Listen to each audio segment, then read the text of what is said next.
के साथ किसी भी दिन मनुष्य संध्या के समय सत्यनारायण भगवान की ब्राह्मणों एवं बंधुओं के साथ पूजा करके भक्ति भाव से केले के फल नैवेद्य घी शहद शक्कर तथा गुड़ दूध गेहूं का आटे का सवाया लेवे तथा इन सभी को श्रद्धापूर्व सहित से भगवान सत्यनारायण को अर्पित करें।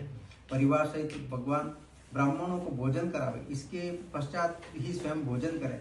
रात्रि में भी सत्यनारायण भगवान के भक्ति गीत आदि का आयोजन कर सत्यनारायण भगवान का स्मरण करते हुए समय व्यतीत करें। इस प्रकार जो मनुष्य व्रत पूजन करेंगे उनकी मनोकामना अवश्य पूर्ण होगी। विशेष रूप से कलयुग में मृत्युलोक में यही एकमात्र उत्तम उपाय है।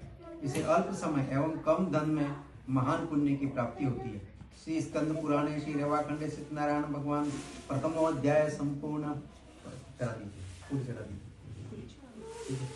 श्रीमन्नारायण नारायण नारायण भगवन् नारायण नारायण नारायण।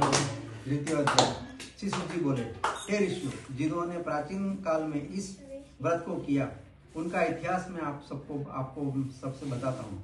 आप सब ध्यान से सुने।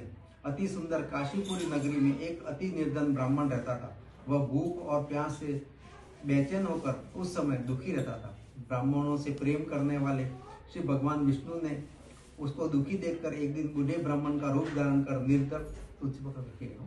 निर्धन ब्राह्मण का रूप धारण कर उनके पास बड़े आदर से पहुंचे। हे ब्राह्मण, तुम हर समय दुखी होकर इस धरती पर क्यों घूमते हो? हे श्रेष्ठ ब्राह्मण, अपनी व्यथा मुझे को मैं सुनना चाहता हूँ। कष्टों से घिरे उस ब्राह्मण ने कहा, मैं निर्धन ब्राह्मण हूँ, भिक्षा के लिए पृथ्वी पर मारा फिरता हूँ। हे भगवान, यदि आप इससे मुक्ति पाने का कोई उपाय जानते हो तो कृपा करके